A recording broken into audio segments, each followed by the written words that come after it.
नमस्कार दोस्तों, मैं विशाखा शर्मा एग्ज़ाम घाट के प्लेटफॉर्म पर एक बार फिर से आप सबका स्वागत करती हूं।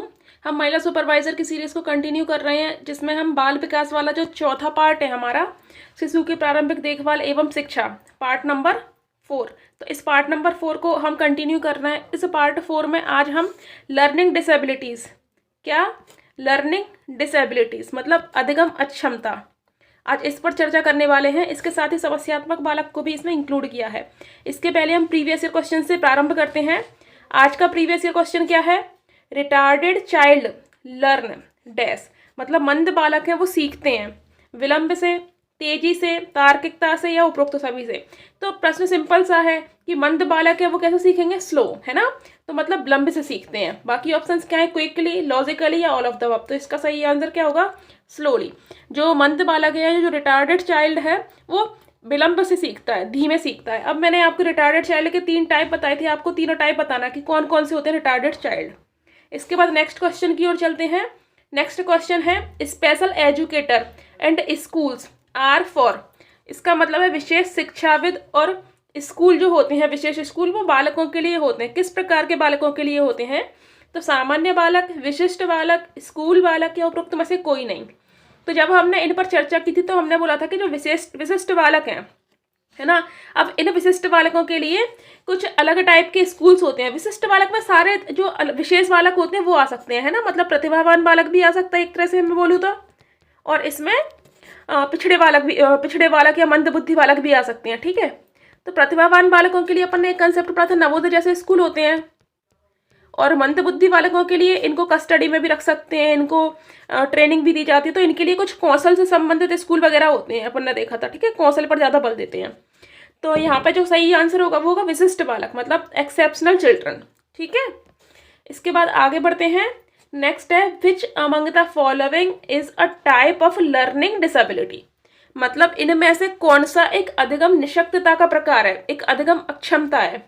डिसलेक्सिया, डिस्ग्राफिया, डिसकैलकुलिया या उपरोक्त सभी। तो इसका जो करेक्ट आंसर है वो उपरोक्त सभी है। आज के जो सेशन में हम क्या है, लर्निंग डिसेबिलिटीज पर ही चर्चा करने वाले हैं, ठीक है। अब मैं जनरल यहाँ पे बता देती हूँ। डिसलेक्सिया क्या होता है? जब पढ़ने में समस्या आती है बच्चे को, पढ़ने में समस्या। डिसग्राफिया मतलब ग्राफ को आप कनेक्ट करना लिखने से, ठीक है, लिखने में समस्या आती है। और कैलकुलिया में क्या है? कैलकुलेट करना है आपको, मैथमेटिकल जो भी चीज़ें होती है उसमें कैलकुलेट करना होता है ना, कैलकुलेट करना है, ठीक है।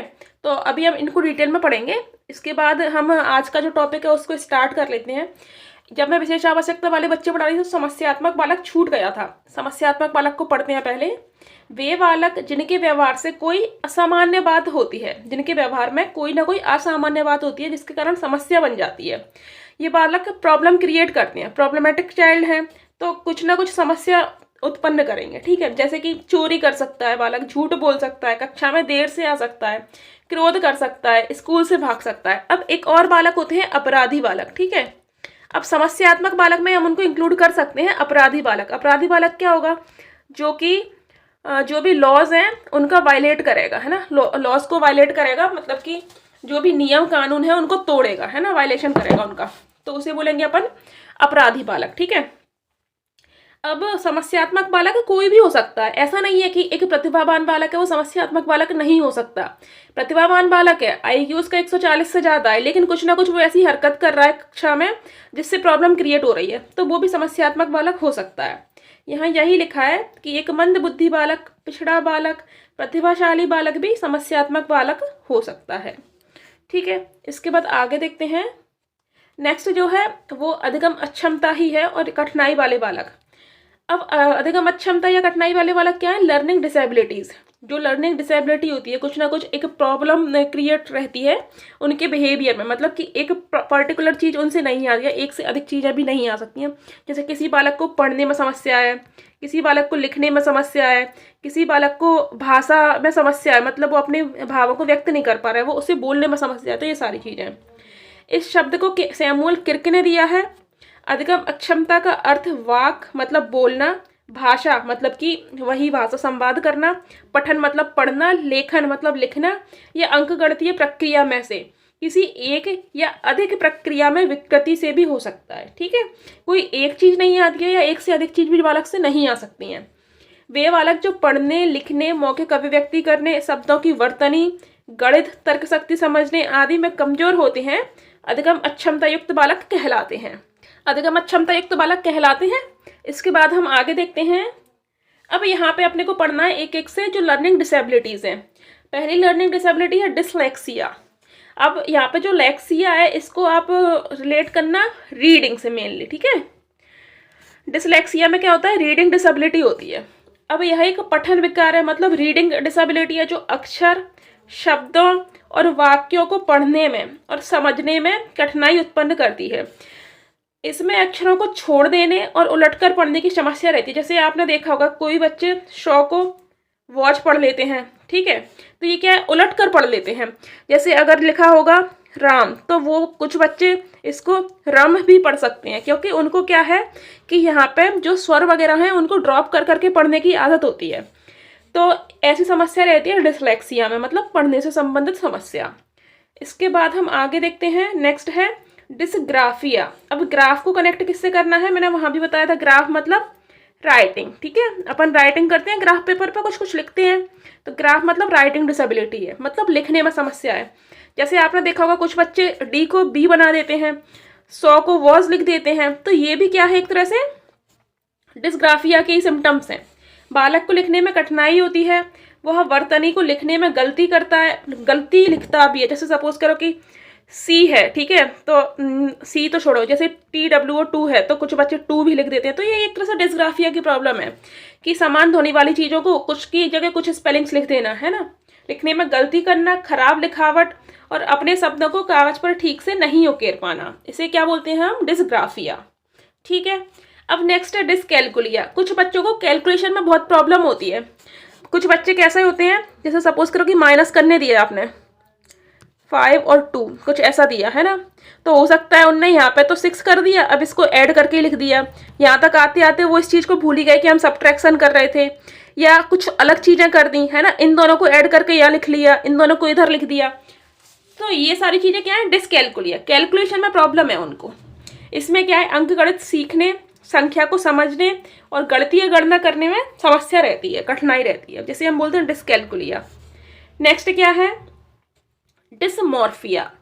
अब डिसमॉर्फिया में मतलब क्या है, यहाँ पे देखना, मॉर्फिया को आप कनेक्ट करना है स्वयं से, मतलब स्वयं के शरीर को कुछ अलग तरीके से देखना है, स्वयं के शरीर को, ठीक है। अब कहाँ यहाँ पे क्या होता है कि सपोज करो कि किसी बच्चे के फेस पर एक्ने है, ठीक है, या मैं बोलूँ कि किसी बच्चे का स्किन टोन है वो थोड़ा सा डार्क है, ठीक है, मतलब एकदम ब्राइट नहीं है। यहाँ पे मेरा कुछ इंटेंशन ऐसा नहीं है कि डिमोटिवेट करने जैसा है, बट जनरली क्या बहुत ब्राइट नहीं है, हल्का सा डार्क है, ठीक है।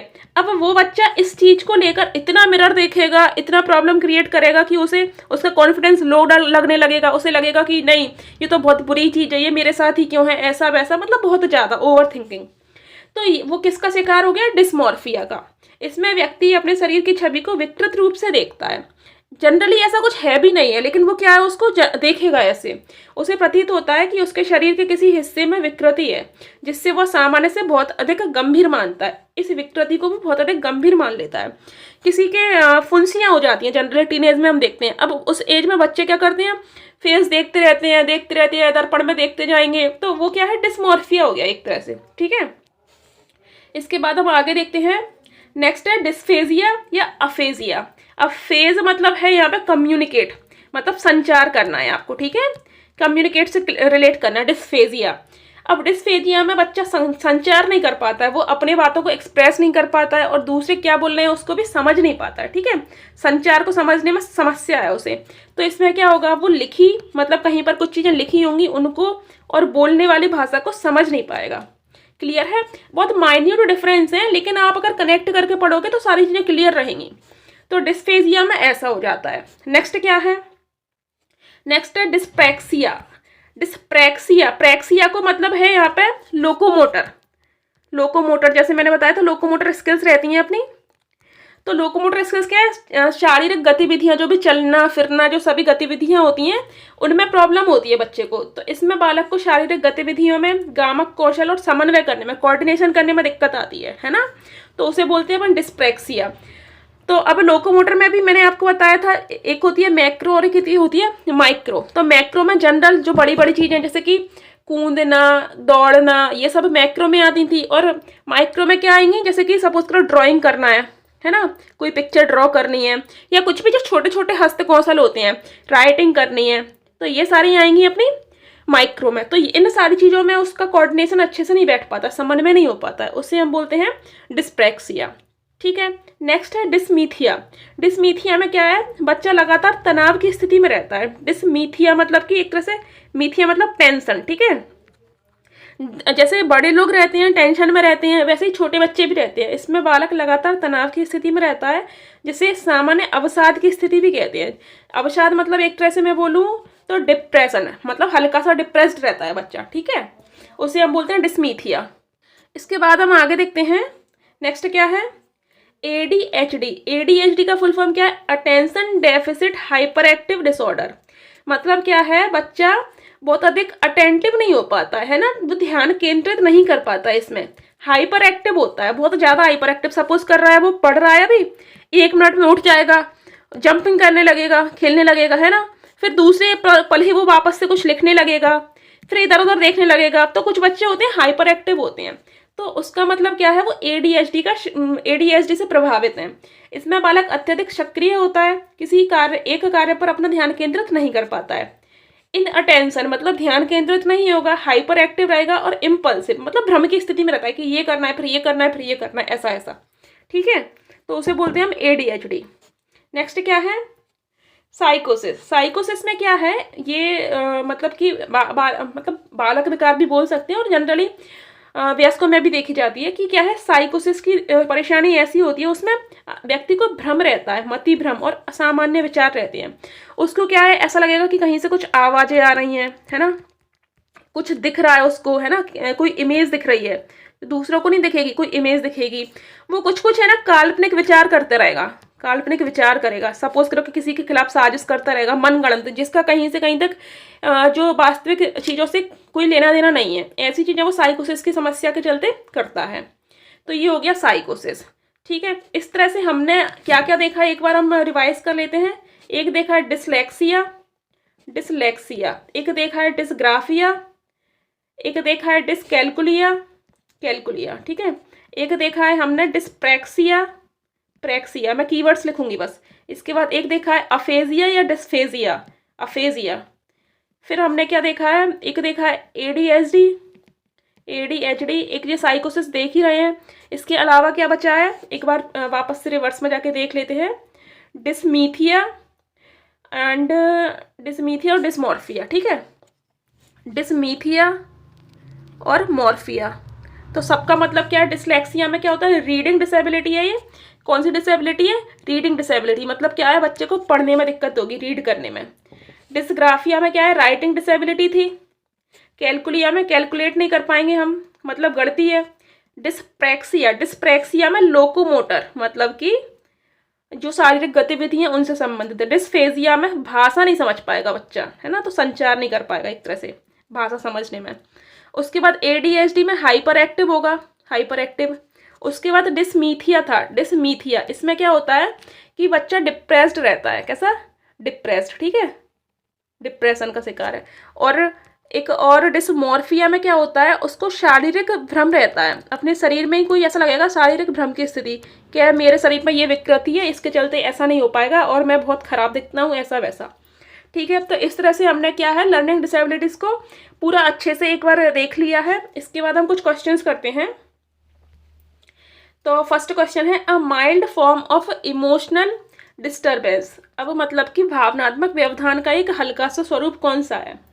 साइकोसिस हो सकता है, ऑटिज्म हो सकता है, सिजोफ्रेनिया हो सकता है, या न्यूरोसिस हो सकता है। तो यहाँ पे मैंने आंसर नहीं छुपा पाया है, इसका जो करेक्ट आंसर है वो साइकोसिस है। इसमें क्या होता है, देखो बाकी आप देख लो, ऑटिज्म और सिजोफ्रेनिया और न्यूरोसिस ये सारे तंत्र का संबंधी होते हैं, नर्वस सिस्टम रिलेटेड रहते हैं।